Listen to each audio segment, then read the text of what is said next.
On peut dire que la Bible est le livre où se côtoient le réalisme le plus dur et l'espérance la plus incroyable. Réalisme quand la Bible décrit la condition humaine, la vie de l'homme est gangrénée par le mal.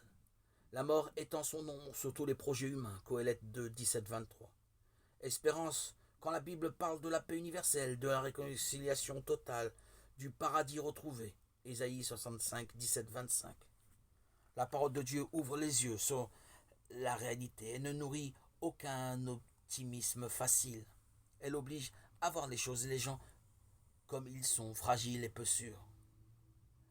La parole de Dieu ouvre les oreilles et le cœur à la grande réalité. Dieu que personne ne peut imaginer se dit notre Père par la bouche même de son Fils. Ce nom-là est pour les hommes pardon, grâce, présence, appel à la vie. C'est le socle de l'espérance chrétienne. Tout est possible puisque Dieu est avec nous. Cette espérance a brillé au milieu de l'histoire dans le destin de Jésus-Christ.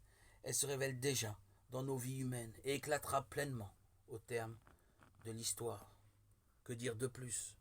Si Dieu est pour nous, qui sera contre nous?